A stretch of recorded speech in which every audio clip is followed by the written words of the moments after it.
Hi moms, my name is Sharina Navani. I'm a mother of 2 children and a wife for almost 12 years. And sometimes when us mothers look in the mirror, we're not always happy by what we see. Maybe we've got that cesarean scar from giving birth, or we've gained a few pounds, or our hips are not as small as they used to be.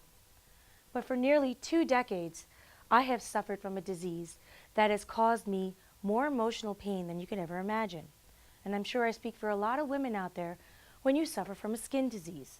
Mine is called psoriasis. I get blotchy patches of redness along my body, from the top of my head to the soles of my feet.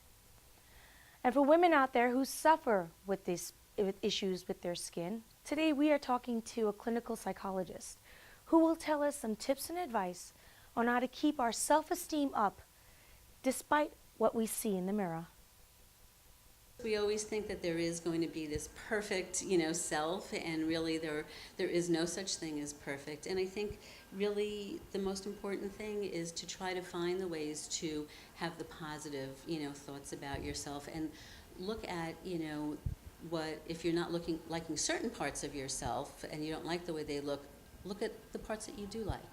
And maybe starting the day with a thought that you can have, like remembering, like, this part of me, like my eyes are definitely a highlight of my body, and people always compliment me about that, and that is very important, and that most people are not going to be judging me or as critical about me as I am going to be about myself. And I think that that's also very important. It's very important to be able to be comfortable in your skin and not hide the way you look. But really, a lot of the work has to come from the inside, and so it's sometimes very challenging to try to keep that positive attitude going day to day.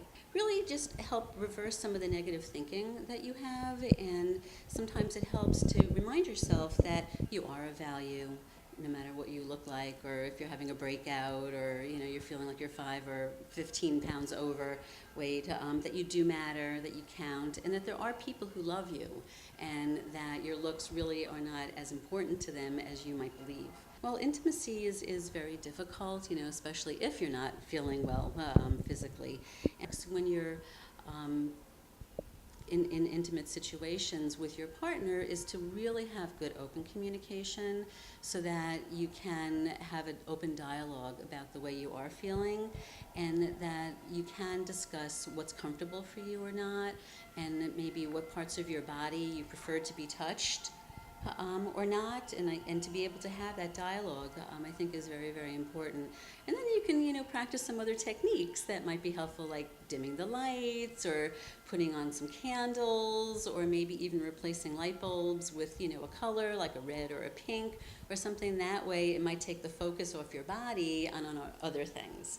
So I think that, to be playful, I think, is really important, and to have a sense of humor, and try to engage your partner in helping you come up with some ways to make it fun.